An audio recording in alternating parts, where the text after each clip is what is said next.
Oi pessoal, tudo bem? Como é que estão vocês aí? Tudo numa boa? Espero que sim.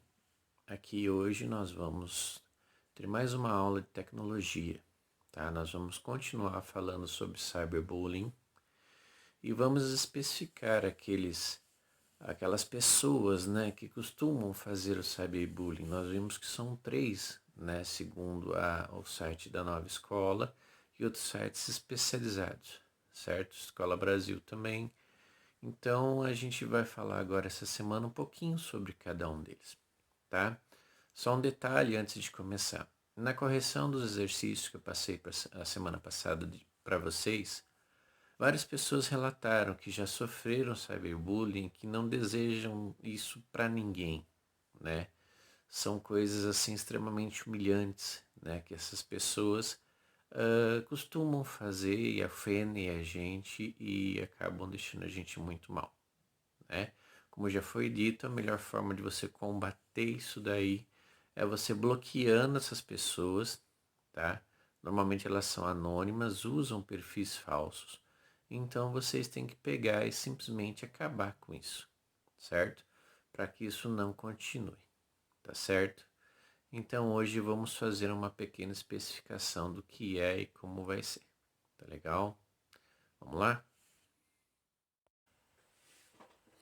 Bom, como eu falei aqui, né, no site do Brasil Escola, que a gente estava vendo a aula passada, que inclusive eu usei para vocês, para corrigir os exercícios, né?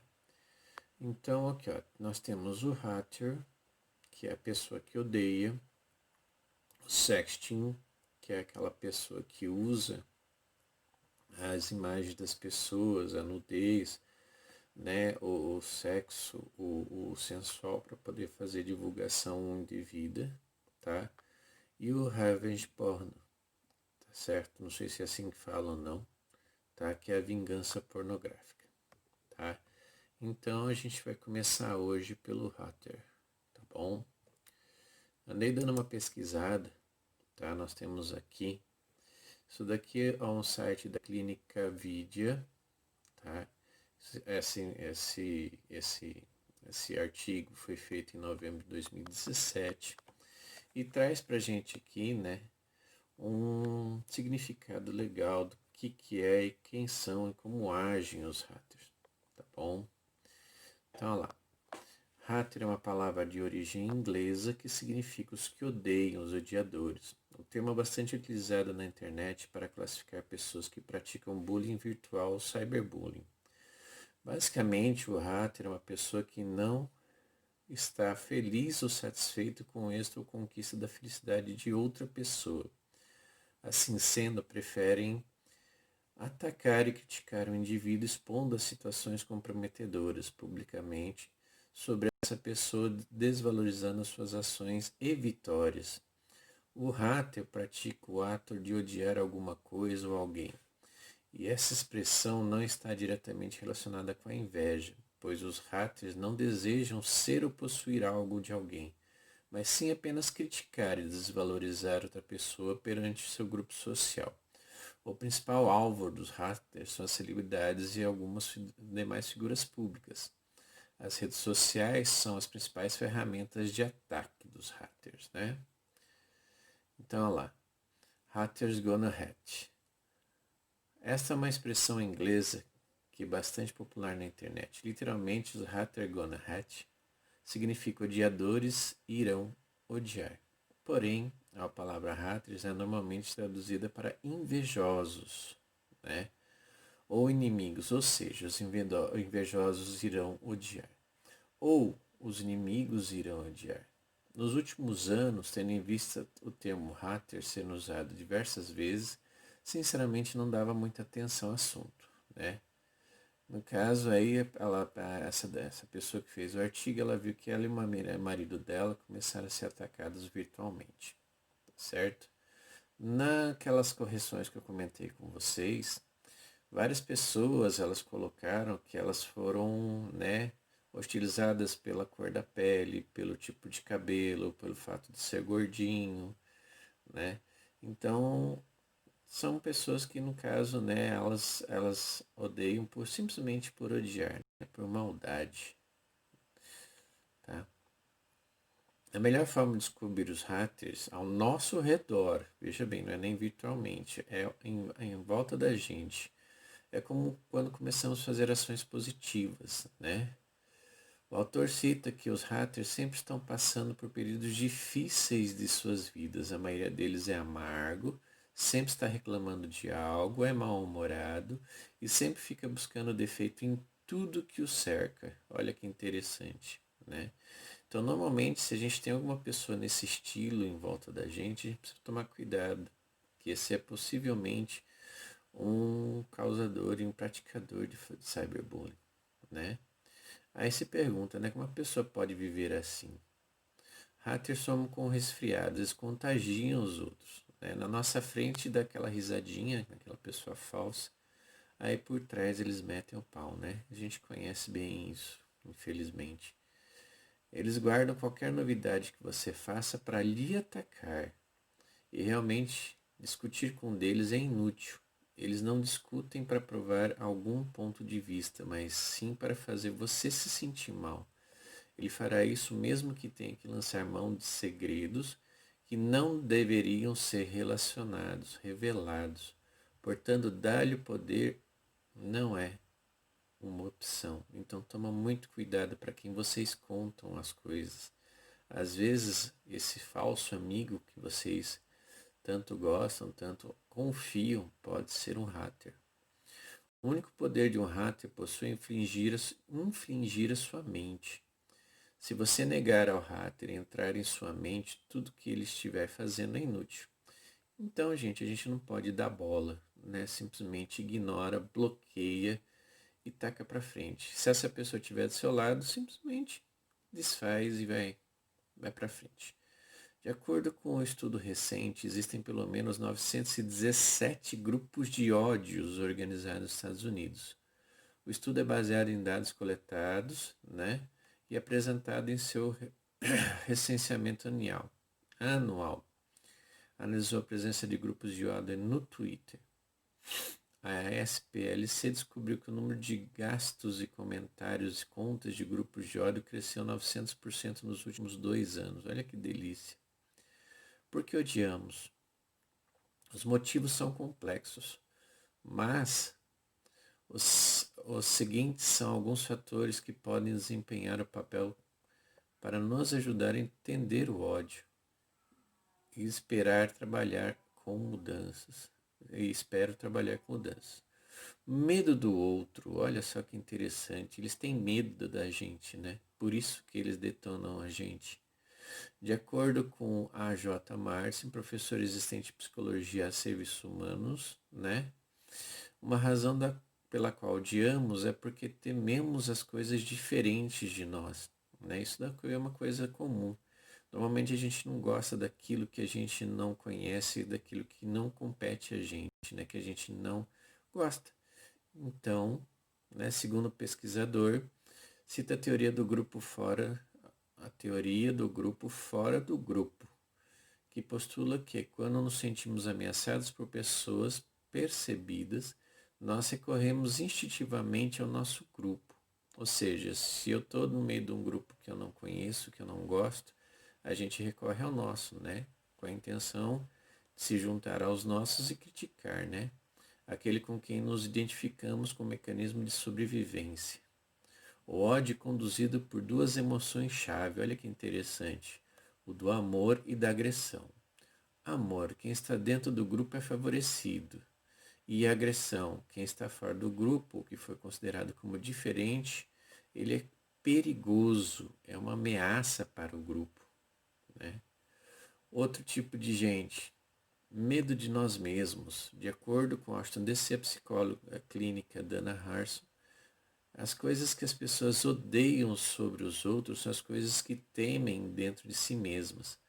Ela sugere pensar sobre o grupo ou a pessoa-alvo como uma tela de um filme, na qual nos projetamos partes indesejáveis do self, né, de nós mesmos.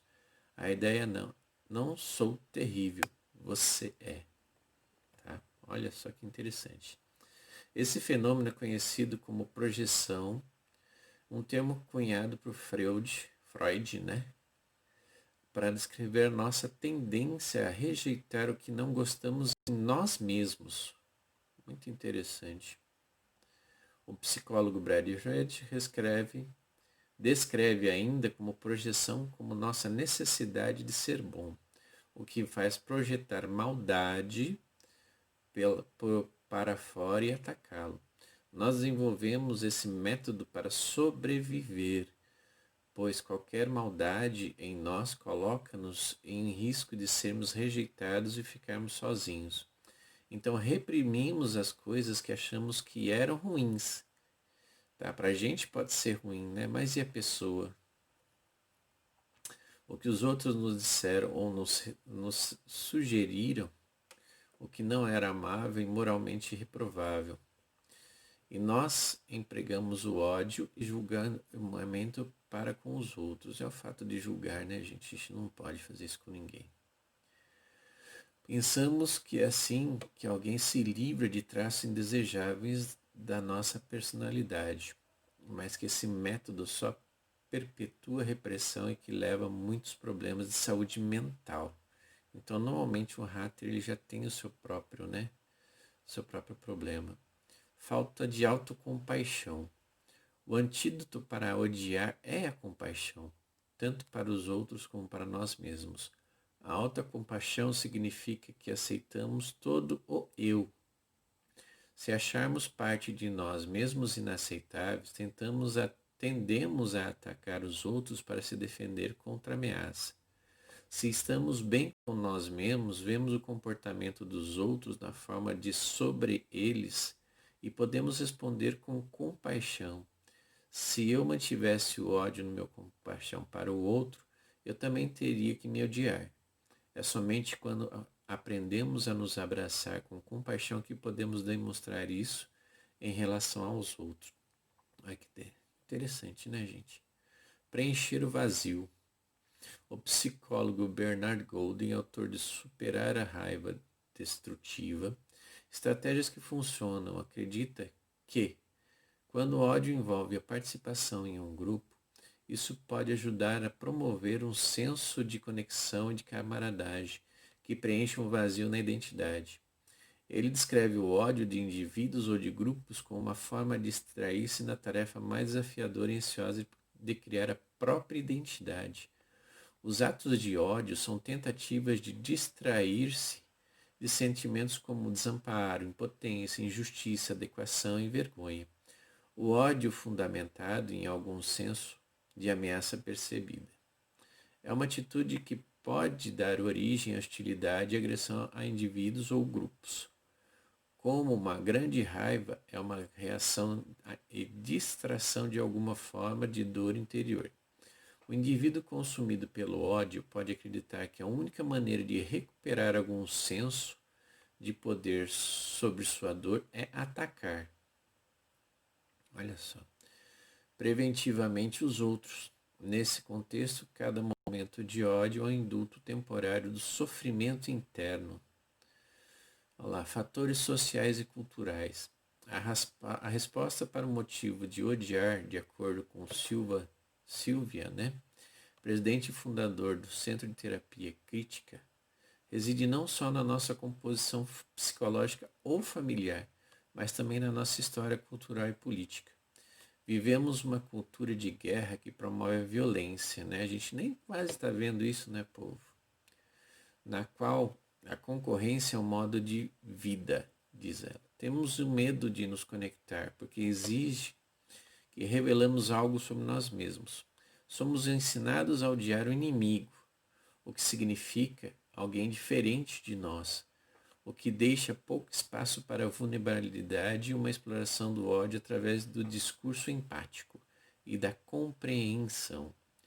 Em nossa sociedade atual, um está mais pronto para lutar do que resolver conflitos, né? É o que a gente sempre fala, né? A gente ataca mais do que tenta enxergar a posição dos outros, né? Então, a paz raramente é opção. A gente está muito acostumado a atacar e não pensa nas consequências, né? Isso daí é uma coisa bem complicada. O que podemos fazer? O ódio deve ser compreendido, mas para a gente é difícil, né? Porque a gente está sendo atacado, então às vezes é complicado. Todos nós nascemos com a capacidade de agressão e de compaixão. Quais as tendências que abraçaremos, depende de uma escolha consciente por indivíduos, famílias, comunidades e a nossa cultura em geral. A chave para superar o ódio é a educação em casa, nas escolas e na comunidade. Tá faltando um pouco, né? De acordo com Deutsch, enfrentar o medo de ser vulnerável é totalmente humano e que nos permite conectar, sentir e finalmente amar. Lembra daquela velha história? Devemos nos amar para poder amar depois os outros, né? Não adianta nada a gente falar que ama as outras pessoas, né? O nosso crush, nosso marido, nossa esposa, se a gente não se ama, né? Então primeiro a gente, né? Depois as outras pessoas. Ela sugere criar rachaduras nos sistemas. Essas rachaduras podem ser tão simples como se conectar ao seu vizinho, conversar com um amigo, iniciar um protesto ou mesmo ir à terapia e se conectar com um outro. É por meio desses atos que pode-se entender o ódio e o amor. Em outras palavras, a compaixão para com os outros é o verdadeiro contexto que cura. Então, no caso, essas pessoas precisam, né, de um pouquinho de terapia. Como eu disse, um bom amigo, como disse um bom amigo policial, o anonimato é a ferramenta do mentiroso. Isso a gente já sabe, né? Aí ele comenta, né, que se ela e o marido dela tivéssemos passando por ataques verdadeiros, o ataque, né, o autor faria questão de assinar. Normalmente a pessoa tem medo, né? Ela sabe que nada daquilo lá é verdadeiro. Por isso que ela se mantém no anonimato. O ócio ou a falta de amor pelo trabalho é outra ferramenta que é característica particular das pessoas que promovem ataques de ódio. Então, o que é ócio? Alguém lembra?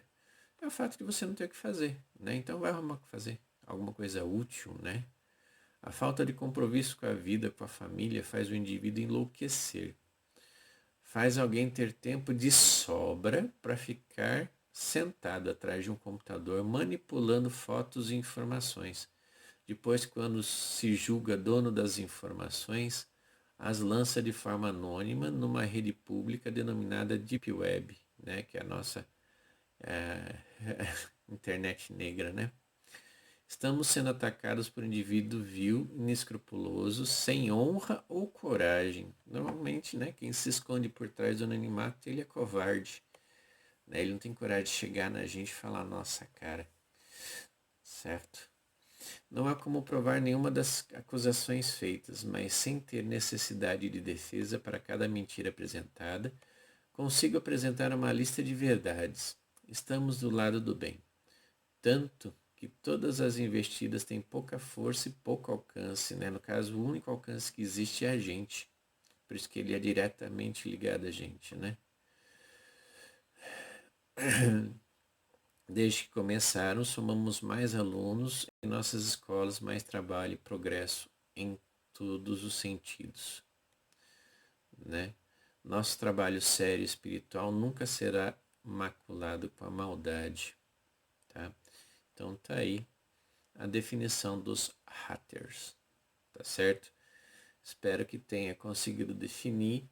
Acho que resumindo a situação, deu para ver que essas pessoas, elas têm muito tempo, né, para se ocupar com a maldade.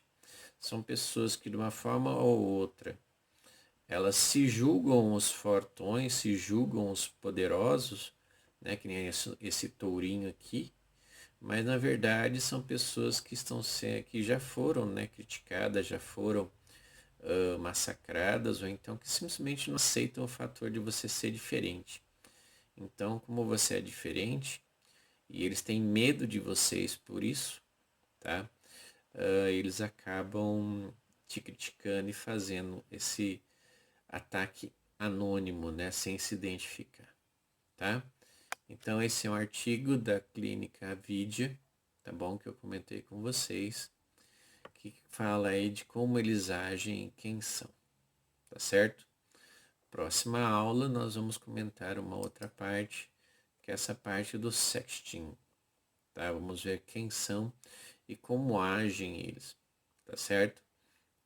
A gente já comentou aquela questão, a aula passada, de vocês não colocarem fotos nos seus celulares e não der permissões a apps, né, que vocês estão instalando, que eles pedem lá, eles pedem permissão para poder acessar fotos, vídeos, essas coisas assim.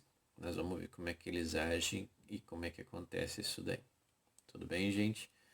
Eu vou deixar para vocês aqui depois o link para vocês acessarem da Clínica Vidia, tá? Para que vocês possam ler, caso vocês queiram dar uma olhada de novo no que a gente comentou aqui, tá?